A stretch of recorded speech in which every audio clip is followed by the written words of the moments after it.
Assalamualaikum warahmatullahi wabarakatuh. Nama saya Nurul Izzati binti Lamdi, memegang nombor matriks BQ.41100053. Video ini akan membincangkan tentang aplikasi hukum sunnah, harus dan makruh dalam ibadah dan juga muamalat. Ketiga-tiga hukum ini merupakan sebahagian daripada hukum taklifi dalam Islam yang menjadi panduan kepada umat Islam dalam melaksanakan ibadah dan juga urusan muamalat. Kefahaman terhadap hukum-hukum ini membantu seseorang membuat pilihan yang tepat serta memastikan setiap amalan selaras dengan tuntutan syarak. Saya akan menerangkan definisi bagi ketiga-tiga hukum ini. Yang pertama adalah hukum sunat. Dari sudut bahasa, sunat adalah sesuatu yang menjadi kebiasaan atau jalan yang diikuti. Manakala dari sudut istilah, perbuatan yang dituntut oleh syarak untuk dilakukan tanpa mewajibkannya. Pelakunya mendapat pahala, manakala yang meninggalkannya tidak akan berdosa. Yang kedua adalah hukum harus. Dari sudut bahasa, diizinkan atau dibenarkan. Dari sudut istilah, hukum ini adalah perbuatan yang diberikan pilihan oleh syarak sama ada untuk melakukannya ataupun meninggalkannya tanpa dikenakan sebarang pahala ataupun dosa. Dan yang nomor tiga adalah hukum makruh. Dari sudut bahasa, sesuatu yang dibenci atau tidak disukai. Istilah, perbuatan yang dituntut oleh syarak untuk ditinggalkan tanpa mewajibkannya. Yang bermaksud, orang yang meninggalkannya akan mendapat pahala manakala apabila melakukannya tidak berdosa. Assalamualaikum warahmatullahi wabarakatuh. Nama saya Mahira Rehana binti Manjales Rizwan, pemegang nombor matriks BQ24110104. Hari ini saya akan menerangkan mengenai konsep hukum dalam ibadah dan juga muamalat. Yang pertama, saya akan menerangkan hukum sunat dalam ibadah dan juga dalam muamalat.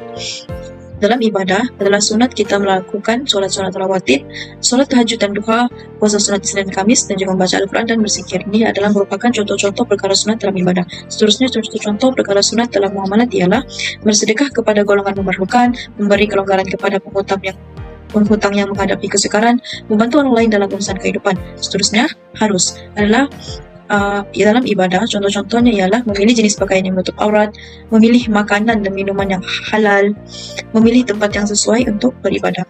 Dalam muamalat pula adalah menjalankan urusan jual beli yang sah, menyewa atau menyewakan sesuatu, menjalankan perkongsian perniagaan, menggunakan teknologi moden dan urusan ekonomi dan perniagaan. Seterusnya, bagi hukum makruh dalam ibadah, contohnya ialah berwuduk berlebihan hingga melakukan pembaziran air. Seterusnya, menangguhkan solat tanpa sebab yang munasabah dan melakukan perkara yang mengganggu kekhusyukan dalam solat. Seterusnya, dalam muamalat pula adalah makruh sekiranya kita melakukan urusan yang boleh menimbulkan pertikaian walaupun sah dari segi hukum, dan berjual beli ketika azan kedua solat Jumat bagi mereka yang diwajibkan menghadirinya.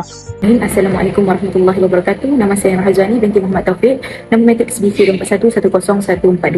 Jadi saya akan terangkan tentang contoh aplikasi hukum sunat, harus dan makruh. Yang pertama adalah hukum sunat, solat sunat duha. Dalam dalil ada menyatakan bahawa berpuasa 3 hari pada setiap bulan, melaksanakan solat sunat duha sebanyak 2 rakaat dan melakukan solat sunat witir sebelum tidur. Kita dapat mendekatkan diri kita kepada Allah dan tidak berdosa jika kita tinggalkan. Yang kedua adalah berzikir menggunakan tasbih atau aplikasi digital, merupakan contoh aplikasi bagi hukum harus. Fadhkurni adhkurkum, di mana jika kamu mengingatku maka aku akan ingat kepadamu. Dia dapat dengan adanya aplikasi ini, aplikasi digital dapat memudahkan pelaksanaan zikir tersebut, dan selagi benda ni tidak bercanggah dengan syarak, dia diharuskan. Makruh pula, untuk hukum makruh, kita berwuduk tidak boleh berwuduk secara berlebihan, di mana dalam Abdullah bin Amr kata dia ada lihat Rasulullah ada melihat Sa'id berwuduk di tepi sungai, dan dia menyatakan pada Sa'id kita dalam berwuduk juga ada pembaziran.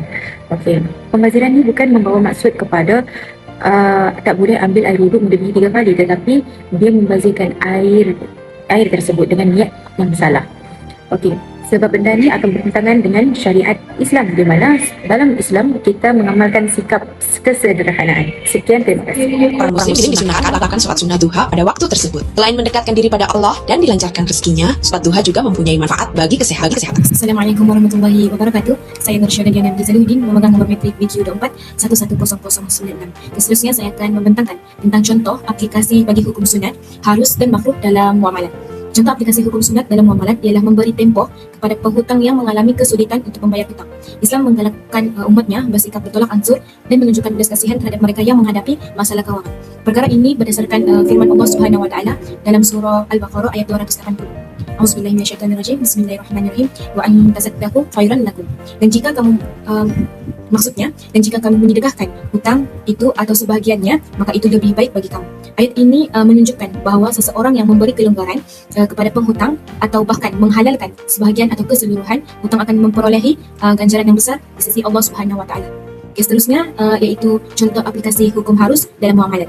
Okay, antaranya ialah menjalankan aktiviti jual beli yang memenuhi syarat-syarat serta melakukan perkongsian perniagaan yang halal. Islam ni hanya membenarkan umatnya menjalankan berbagai aktiviti ekonomi dan perniagaan untuk memenuhi keperluan hidup serta menjana pendapatan selagi tidak melibatkan perkara yang dilarang oleh syarak. Hal ini berdasarkan firman Allah Subhanahu Wa Taala dalam surah Al-Baqarah juga ayat 275. Auzubillahi minasyaitonir rajim. Bismillahirrahmanirrahim. Wa ahalallahu al-bai'a wa haramul riba. Yang bermaksud Allah telah menghalalkan jual beli dan mengharamkan riba. Ayat ini juga menjelaskan bahawa hukum asal bagi urusan jual beli dan perniagaan adalah harus, manakala riba diharamkan kerana mengandungi unsur penindasan dan ketidakadilan antara satu sama lain. Okay, dan yang terakhir iaitu aplikasi hukum makruh dalam muamalat. Antaranya ialah terlalu banyak bersumpah ketika menjalankan urusan jual beli walaupun seseorang itu bercakap benar. Perbuatan ini tidak digalakkan kerana boleh mengurangkan keberkatan dalam perniagaan dan menimbulkan keraguan dalam kalangan pelanggan. Perkara ini berdasarkan sabda Rasulullah SAW yang bermaksud jauhilah banyak bersumpah dalam urusan jual beli. Riwayat Muslim. Hadis ini menunjukkan bahawa peniaga hendaklah mengamalkan sikap jujur dan amanah tanpa perlu terlalu kerap bersumpah untuk meyakinkan pelanggan-pelanggan tersebut. Umat Islam ini mestilah menjalankan perniagaan dengan penuh integriti dan menjaga adab dalam muamalat supaya urusan yang dijalankan mendapat keberkatan serta kepercayaan daripada semua masyarakat. Itu sahaja daripada saya. Assalamualaikum warahmatullahi wabarakatuh. Ini saja kurma baik yang tersisa hari ini, Ibu. Sisanya rusak. Masya Allah, jujur sekali. Semoga daganganmu diberkahi. Kesimpulannya, hukum sunat, harus, dan makruh memainkan peranan penting dalam kehidupan seorang muslim, sama ada dalam aspek ibadah maupun muamalat. Dalam ibadah, hukum-hukum ini membantu umat Islam meningkatkan kualiti amalan dan mendekatkan diri kepada Allah Subhanahu Wa Taala melalui amalan sunat, serta menjauhi perkara yang makruh. Dalam muamalat pula, hukum-hukum tersebut menjadi panduan dalam urusan harian seperti jual beli, pekerjaan, pergaulan, dan pengurusan harta agar selaras dengan prinsip syariah. Oleh itu, pemahaman dan pengamalan hukum sunat, harus, dan makruh dapat melahirkan individu yang berakhlak mulia, bertanggung jawab, serta mampu menjalani kehidupan yang seimbang antara tuntutan agama dan juga keperluan dunia. Itu saja daripada kami. Wabillahi taufiq wal hidayah. Wassalamualaikum warahmatullahi wabarakatuh.